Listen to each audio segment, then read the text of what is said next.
come up with that same answer. I had no choice. Dia selalu jawab yang salah. Saya nggak No ada pilihan options lain. available. Ya nggak ada pilihan lain waktu itu. She was joking Dia bercanda. because God touched her heart. Karena Tuhan And telah if menjamah only one dia. person back then in New York, Waktu and itu his di name New is York, Andy Sipayam. cuman ada satu nama bagi dia, yaitu Andi And she Sipayam. keep praying for that name, Lord, Lord, Lord. Dan dia terus bawa nama ini dalam doanya. Hallelujah. Haleluya. If you're husband and wife in this room, Kalau saudara adalah suami istri di ruangan ini, just look at your spouse. ayo lihat Just look at your pasanganmu. spouse. It's been days, maybe you don't see each other, like it's been like 3-4 days. Mungkin sudah 3 hari udah gak ketemu. Just see your husband, see your wife, Jadi lihat aja muka pasangan saudara. and simply say this: Dan ngomong ini, thank you. terima kasih. Don't say I love you. Jangan bilang saya Don't say honey, I miss you so much. No, Jangan no, no. bilang saya kangen. That's cheesy. Itu cheesy. Just tell your spouse, Jadi bilang thank aja you. pasanganmu terima kasih. Don't look at me, look at your spouse. Jangan lihat apa saya, lihat I'm not your pasanganmu. husband. Saya bukan suami saudara. If you still have that imaginary spouse, Kalau tell saudara to masih- that imaginary spouse, thank you. Kalau saudara memiliki Bayangan, bayangan, bayangan. hayalan, oh ya pasangan hayalan, bilang aja terima kasih. Just say thank you. Bilang terima kasih. Thank you that one day you say yes to me. Terima kasih kau sudah bilang ya kepada saya. Thank you that one day you remain faithful to me. Nah, terima kasih kau sudah setia sama saya. And for all of you who have a husband, have a wife, do not use that imaginary for someone else. Ya, kalau saudara sudah menikah jangan punya hayalan. Ya. Orang hayalan. Jangan hayalkan siapa-siapa lagi ya kalau sudah menikah. Haleluya. Yang sudah menikah saja katakan amin. All of you who Puji have Tuhan. married said amen. No more like, oh I wish Jenny is here. Saya I wish Bobby, like Bobby. Oh man, if I seandainya remember Bobby di Bobby, sini, seandainya oh, Jenny di sini, I'm not like suffer like this. Oh Lord help. saya nggak akan menderita seperti ini. Allah telah memilih kita. God has chosen us. Bukan karena dasar standar tertentu kualifikasi itu, tapi karena Dia mengasihi kita. Not because of His standard, but because of His love. Haleluya. Haleluya.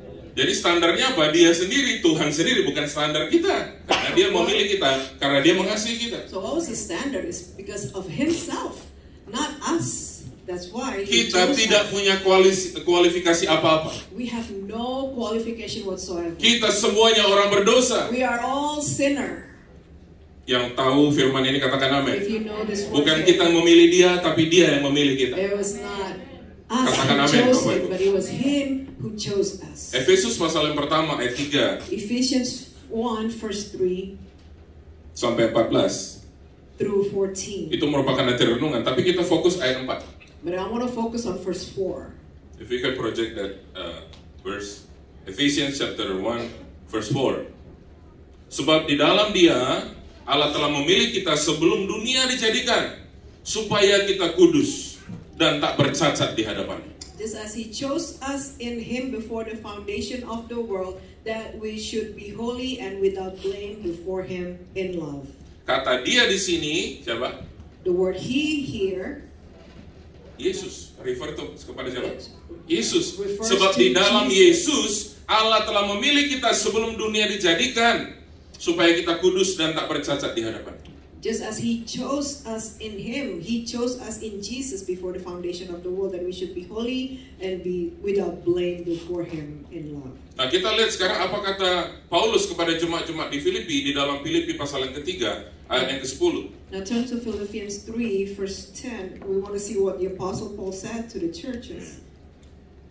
Ayat 10 dan ayat yang ke-11 bilang begini, yang ku kehendaki ialah mengenal Dia dan kuasa kebangkitannya dan persekutuan di dalam penderitaannya, di mana aku menjadi serupa dengan Dia dalam kematiannya, supaya aku akhirnya memperoleh kebangkitan dari antara orang mati. Philippians 3 verse 10 in NLT translation says this, I want to know Christ and experience the mighty power that raised him from the dead. I want to suffer with him, sharing in his death, so that one way or another I will experience the resurrection from the dead.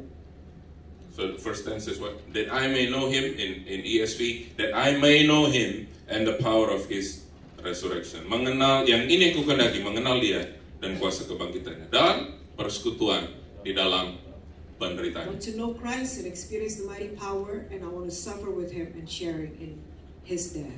Judul atau tema di bulan Agustus apa tadi? Judulnya di awal. What was the title that I mentioned earlier for this month of August?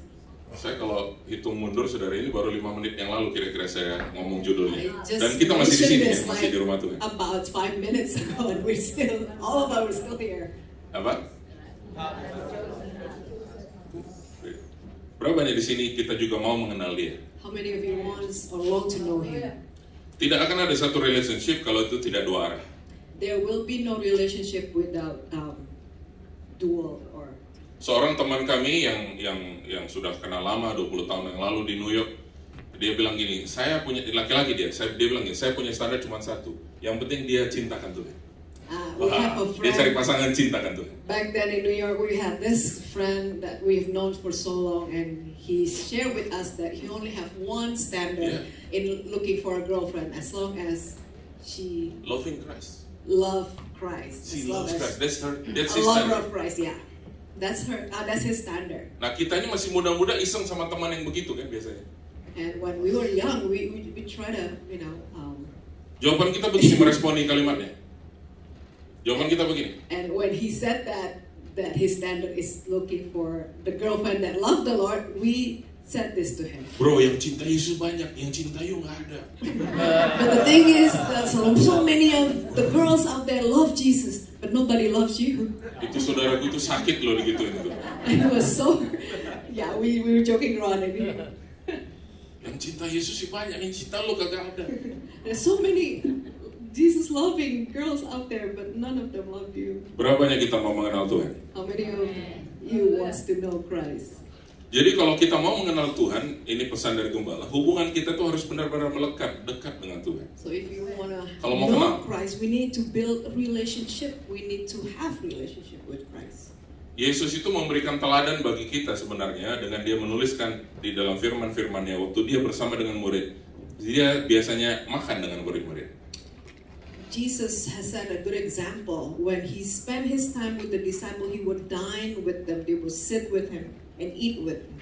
I'm not saying that after this service we go together and find a restaurant big enough so we can, have fun, have, good time and know each other after this. Saya bukan bilang bahwa abis gereja kita cari restoran, kita sama-sama duduk semuanya. Saya ingat satu kali seorang ahli, saya nggak tahu ahli apa dia, tapi dia bilang begini.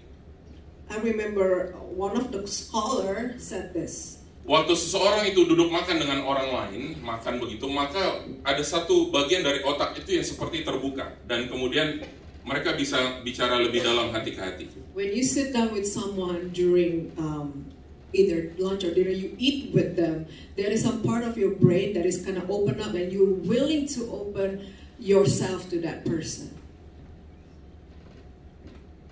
Benar apa tidak, nanti kita uji sendiri. Whether it's true or not, we can test it ourselves. Mungkin suami istri ya sudah lama nggak ketemu, nggak makan bareng, jadi kayak gini. Aku udah nggak kenal lagi deh istriku. Suaminya bilang, istrinya bilang, gue udah nggak kenal lagi suamimu. Coba pergi makan berdua deh. If you said to yourself, I hardly see my wife now, I hardly see my husband now, and I don't even know what's going on with her, with him, so just go and sit together and eat together. Yang di sini masih statusnya pacaran dan belum menikah, coba angkat tangan. Can I see your hand if you are still dating or you are engaged perhaps?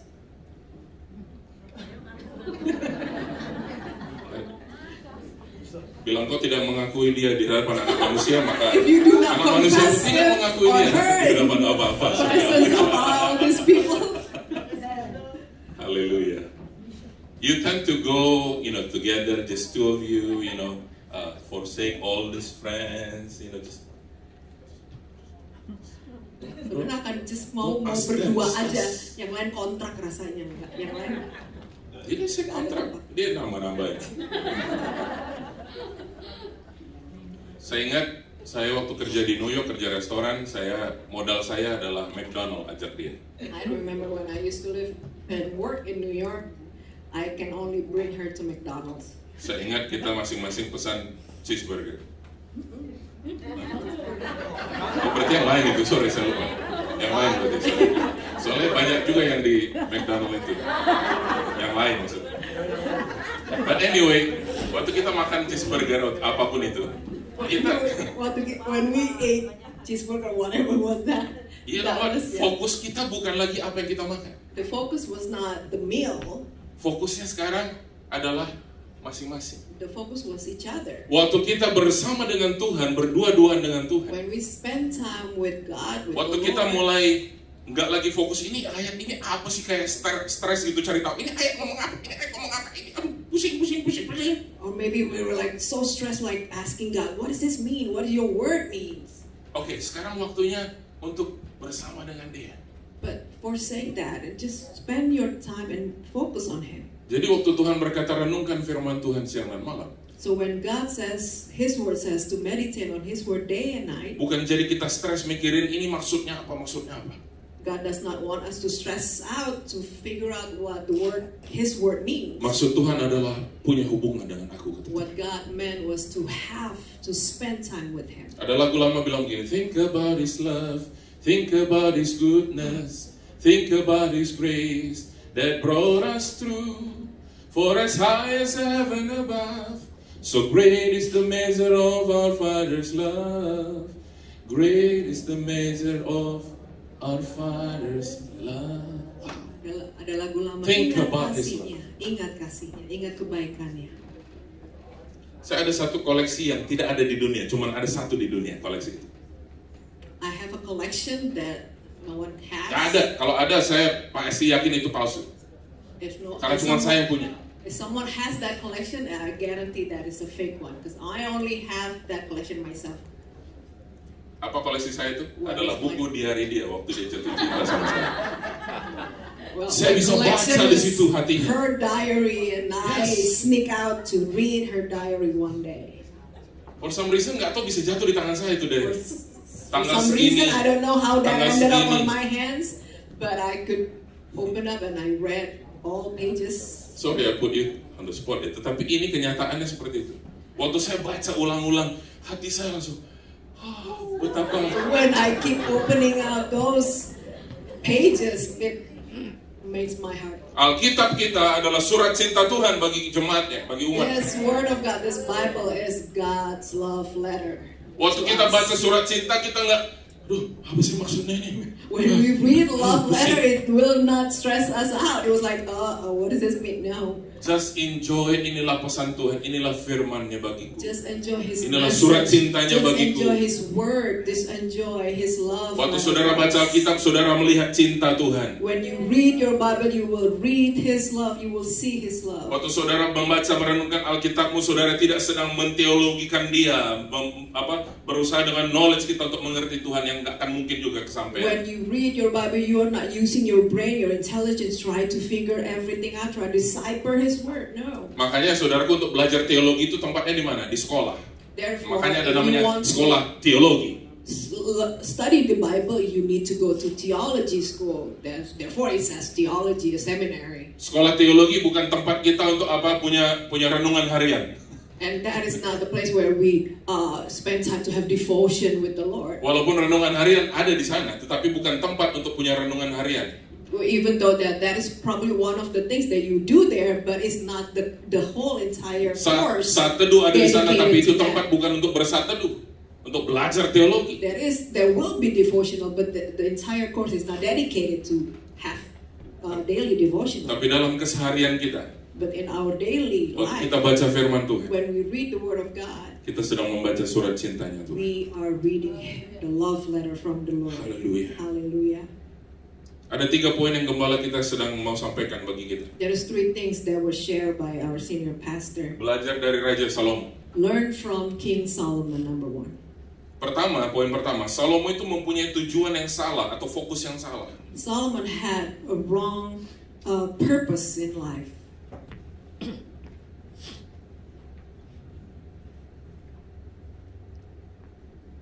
Apa? Wrong apa tadi? Purpose. Ya. Yeah.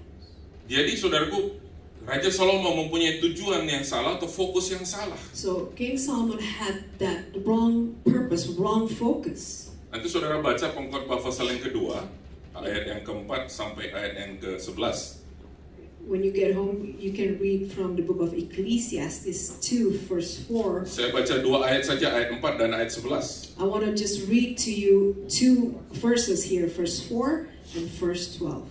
11. 4 bilang begini, aku melakukan pekerjaan-pekerjaan besar, mendirikan bagiku rumah-rumah, menanami bagiku kebun-kebun anggur. Terus lompat ayat 11. Ketika aku meneliti segala pekerjaan yang telah dilakukan tanganku, dan segala usaha yang telah kulakukan untuk itu dengan jerih payah, lihatlah, segala sesuatu adalah kesia-siaan dan usaha menjaring angin. Memang tidak ada keuntungan di bawah matahari.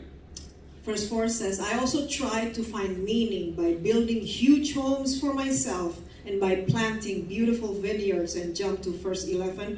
Finally he said, but as I looked at everything I had worked so hard to accomplish, it was all so meaningless, like chasing the wind. There was nothing really worthwhile anywhere. Di dalam hal hikmat tidak ada sebelum Salomo, tidak ada seperti sebelum Salomo, dan tidak ada setelah Raja Salomo. The word of God recorded that there was no other king before or after Solomon. Jadi saudara, di ayat 11 dibilang setelah dia melihat, meneliti segala pekerjaan yang telah dilakukan tangannya, dia bilang gini, semuanya, segala sesuatu adalah kesia-siaan. But as I looked at everything I had worked so hard to accomplish, it was all so meaningless. Ada kemarin anak remaja, dia kerja di New York setelah 2 tahun, kemudian dia pindah ke New York City, dapat apartemen, tapi dia cerita kemarin, saya baru saja kehilangan pekerjaan, saya kena layoff dulu. Yesterday we had this conversation with this young girl, and she said, oh, I was so happy I moved to the city, I moved to Manhattan because I found this job and I found it in my apartment, and a couple months later she got laid off. Dan dia bilang sama saya, kalau nggak tahu ada Ibu Desi juga, dia bilang gini, yang saya punya sekarang hanya kerja part-time 20 jam 1 minggu. What I have now is my part-time side job that requires me to work only 20 hours. Seorang anak muda yang punya intelektual tinggi, bekerja di perusahaan bagus di New York City, di Manhattan, kemudian baru-baru ini saja dia kehilangan pekerjaan yang buat dia itu satu yang kebanggaan.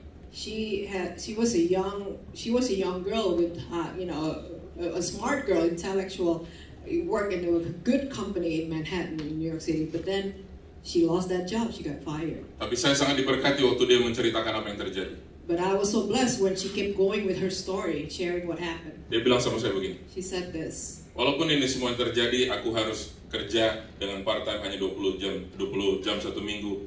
Tapi saya melihat bahwa Tuhan ada rencana dan Tuhan itu baik. Even though that I only have my part-time job, I can see God's hands upon me, and I know that God is good.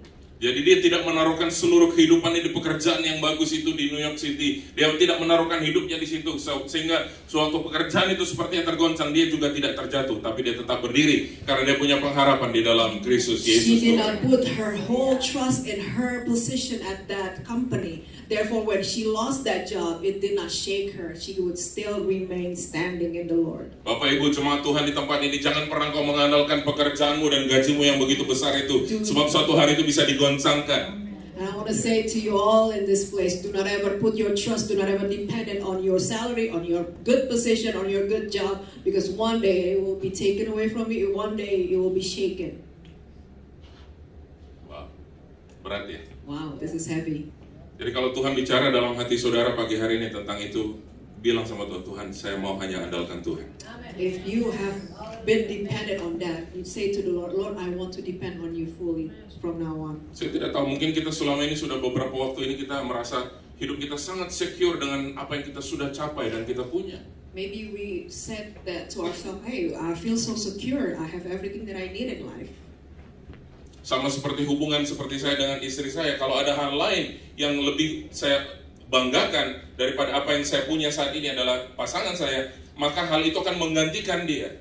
If I cherish or hold highly something other than her, it will replace her automatically. Sehingga waktu hal ini yang saya begitu banggakan tergoncang, saya tidak lagi melihat bahwa dia adalah yang paling punya value terbesar dalam hidup saya. So that I no longer see her as something that is valuable in life, in my life.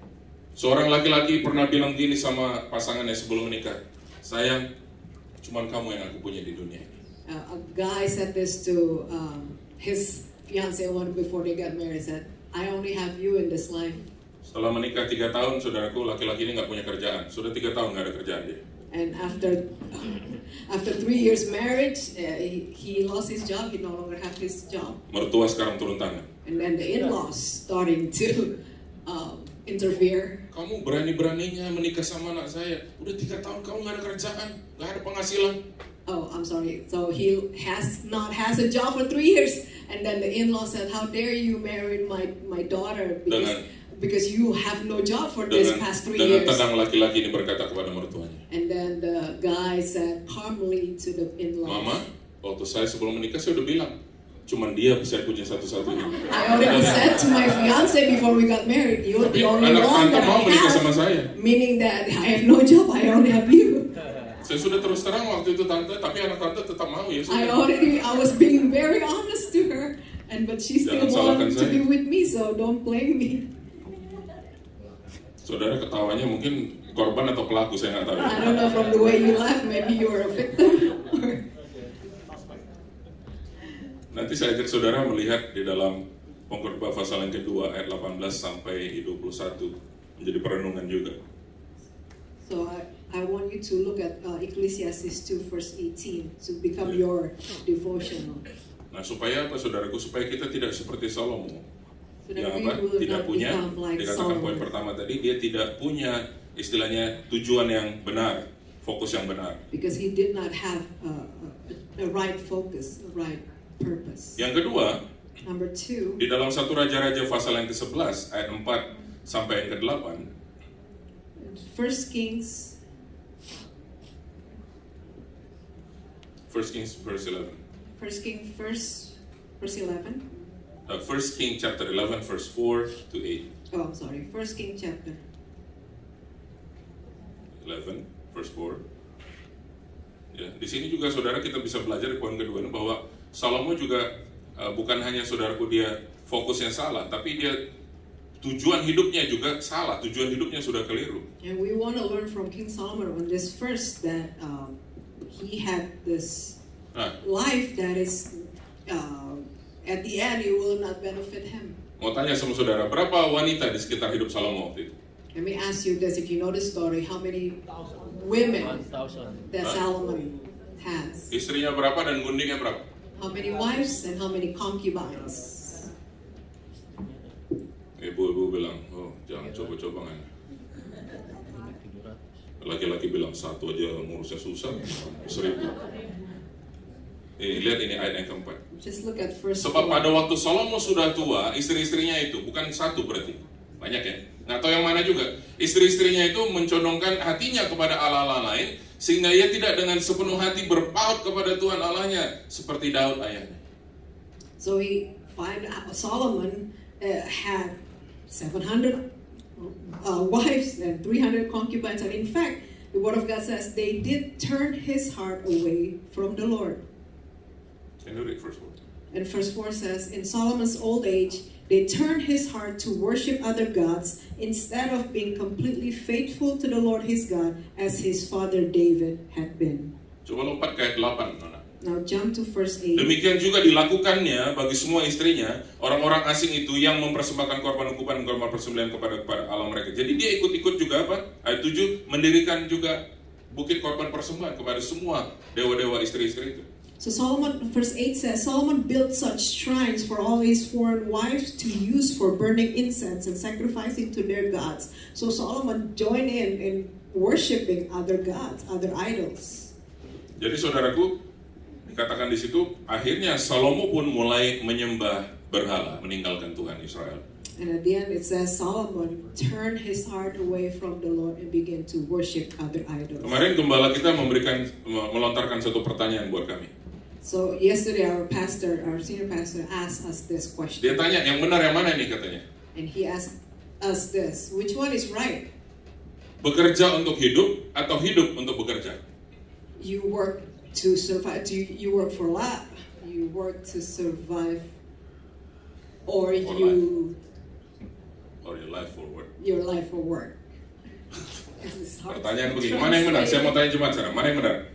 Hidup untuk bekerja atau bekerja untuk hidup? Yang katakan hidup untuk bekerja, angkat tangan. So if you said that you live to work, can I see your hand? Oke, yang berkata bekerja untuk hidup, angkat tangan. But if you say you work so that you can live, can I see? Oke, yang mungkin yang nggak angkat tangan, saya nggak mau kerja, saya nggak mau hidup. Maybe you said I don't want to live, I don't want to work, therefore I'm Itu bukan not pertanyaan raising buat my saya. hands. I don't want to live, I don't want to live, I don't want to live, I don't want to work. I want to be here in the house of God, in the house of my Father. Hallelujah. Tapi kalau ada yang kedinginan bisa diturunin kali apa ini? Cukup. Masa terlalu cepat. Oh. Nggak apa-apa, nanti kita terangkat terbang. Jadi akhirnya apa? Salomo mulai menyembah. Saya tanya lagi. Solomon began to worship. Yang berkata bahwa bekerja untuk hidup adalah yang benar. Coba kata, bekerja untuk hidup. So can I see your answer if you say that you work in order for you to live? Can I see your answer? Yang berkata hidup untuk bekerja. But if you say you live in order for you to work, can I see your answer? Pak Michael, apa itu? Antara iya dan tidak. What did you do, like Michael? Why did you do that to with your hand? Kadang-kadang saudara, pertanyaan simple mungkin kita jadi mikir juga. Saya Simple question ini will make you kerja think. untuk hidup, apa hidup untuk kerja? Am I here to work? Am I exist to work, or do I work to be able to live? Kalau belum bisa dijawab sekarang, renungkan sebentar pulang. If you cannot answer it, I want you to meditate on this simple question. Malah kita bilang begini, iblis nggak takut kalau saudara baca Alkitab, iblis nggak takut saudara rajin ke gereja, rajin melayani, iblis takut kalau saudara dekat dan intim dengan Tuhan. The devil will not be scared if you read your Bible. The devil is not scared if you go to church. The devil is not scared if you serve the Lord. But the devil is scared when you are close to God. Makanya Gembala bilang gini kemarin, prioritaskan dua hal ini. Kita mau senangkan hati Tuhan dan terus dekat intim dengan Tuhan. So our senior pastor encouraged us to prioritize these two things, to live in intimate relationship with the Lord. Poin yang ketiga yang kita perlu belajar dari Raja Salomo adalah, yang ketiga ini, Salomo dia salah bergantung. And number 3 that we can learn from Solomon, from King Solomon, is that Solomon put his trust in other things, in wrong things. Ya, jadi dia salah menaruhkan pengharapannya atau dia salah menggantungkan hidupnya. So he lean on or he depend on other things but God. Masih di dalam pengkhotbah pasal yang kedua, Ecclesiastes chapter 2 verse 15 start Nona, ayat 15 mulai. We're still in the book of Ecclesiastes 2. Ayat 15 bilang begini, maka aku berkata dalam hati, nasib yang menimpa orang bodoh juga akan menimpa aku. Untuk apa aku ini dulu begitu berhikmat? Lalu aku berkata dalam hati bahwa ini pun sia-sia. Ayat 15. Verse 15, Ecclesiastes 2 verse 15 says, Then I said in my heart, what happens to the fool will happen to me also. Why then have I been so very wise? And I said in my heart that this also is vanity. Bahkan dalam satu poin dalam hidupnya Raja Salomo dia berkata, ngapain dulu juga aku berhikmat begitu luar biasa. And at one point in his life he said that why do I have such wisdom in my life? Sekarang lompat ayat 18. And jump to verse 18. Aku membenci segala usaha yang kulakukan dengan jerih payah di bawah matahari, sebab aku harus meninggalkannya kepada orang yang datang sesudah aku. Verse 18 says, I hated all my toil in which I toil under the sun, seeing that I must leave it to the man who will come after me. Ada satu cerita di Indonesia. There is one story in Indonesia. Seorang bapak lagi dalam tempat tidur, sudah mau meninggal, dikumpulkan anak-anaknya di sekitar tempat tidur. A dying father gathered all his children on his deathbed. Dan waktu bapaknya mulai bicara, anak-anaknya semua terheran-heran, terkaget-kaget. And when he began to speak, all his children were so amazed at him. Kalian tahu tanah kosong yang di antara jalan ini dan jalan itu tuh di sana tuh yang sekitar 0,5 hektar tuh. Jangan dijual. You know, don't sell that half acre of land. Pokoknya papa meninggal jangan kalian jadi ribut. Jangan, pokoknya So jangan when dijual. I die, when I pass, don't quarrel, among you. Don't fight against another. Kalian harus jaga hubungan kakak beradik. Jangan ada yang berantem gara-gara harta. Do not fight because of the inheritance. Papa cuma pesan itu, jangan Right? dijual. Do not sell that land. Satu penasaran anak. Kenapa pak? Why we cannot sell that land? Sebelum papanya pergi menghembuskan nafas dia bilang, And the dying father said, itu tanahnya om kalian, bukan tanah papa. it does not belong to me, it belongs to your uncle. Aduh kasihan tuh.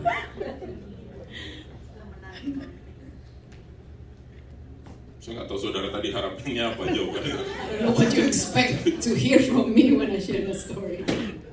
Ayat 23. Verse 23.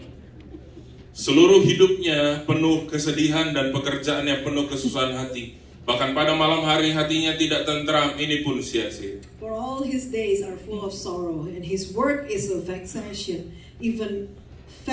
and even in the night his heart does not rest.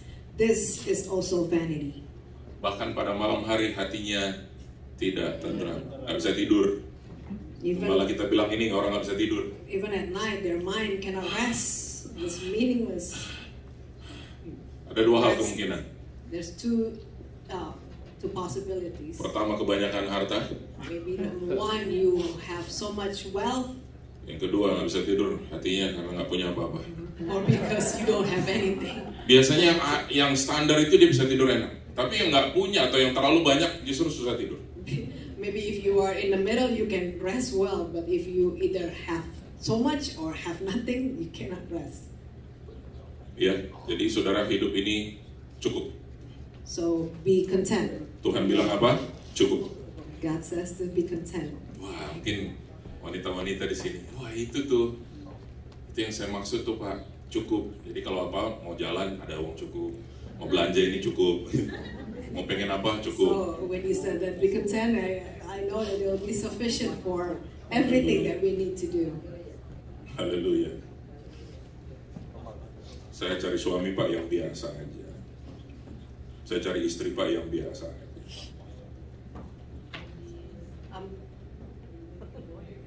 Ya udah terjemahin. Saya sih Pak cari suami yang biasa aja. Saya sih Pak cari istri yang biasa. I'm just looking for a regular husband or regular wife, sir. This is hard to translate, of course. I know. Tell your neighbor, Kasih tahu kepada kiri kanan saudara. Tuhan telah memilih engkau. God has chosen you. Katakan kiri kanan saudara, Tuhan telah memilih engkau. Say to your neighbor, God has chosen you. Saya panggil semua tim musik boleh join saya. Worship leader, singers boleh join saya di sini. Boleh kita berdiri sama-sama. The worshiper, can you join me here and all stand? Mungkin saudara lihat kenapa ada nggak seperti setupnya kita biasa, ada handphone di sini berdiri di tengah-tengah kita. Well, pakai stand. maybe you are questioning why there is a